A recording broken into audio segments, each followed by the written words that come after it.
हम गुंजन चौधरी मैथिली गुंजन चैनल पर एकटा छमासा गीत प्रस्तुत करऽ जाइ छी।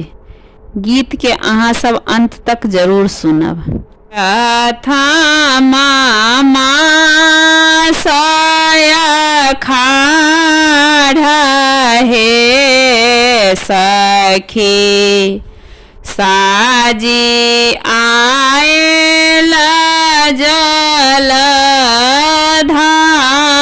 धारयो राजा दशरथ सत्य के लानी के कई देला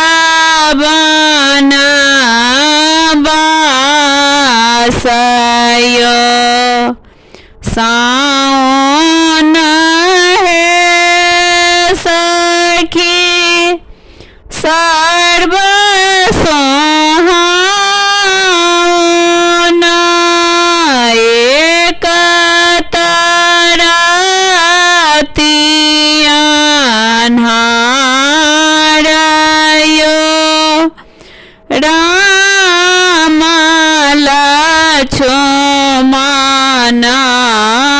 वन में हेता के ओ न परत सोरयो भादव हे सखी सर्व भयान दोसर राति अन्हारयो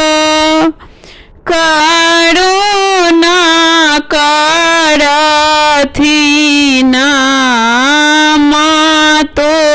कौशल्या राम गेला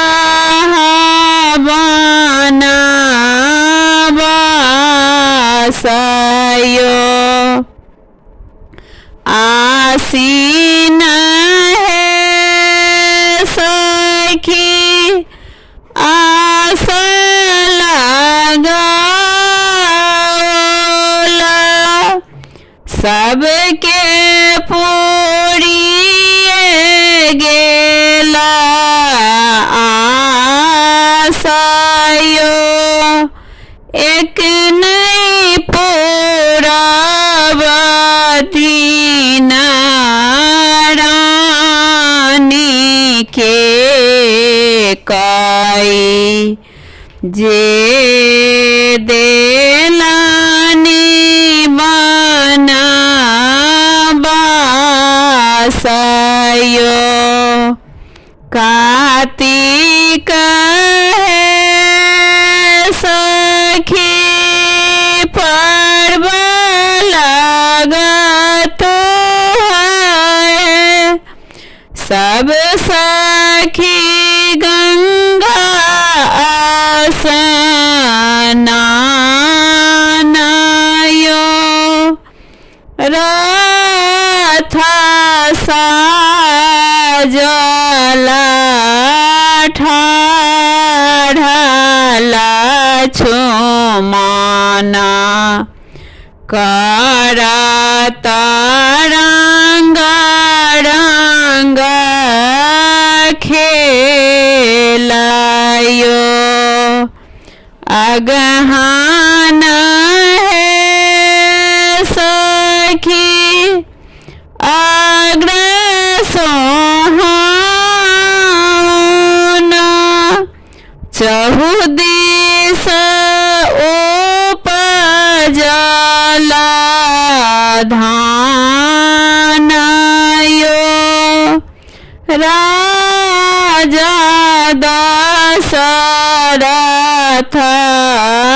घर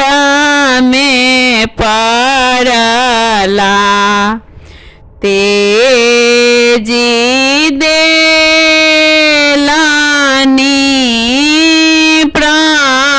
प्राणयो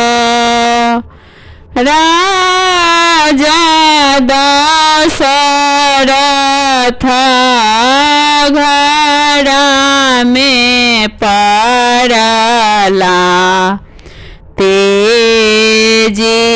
दे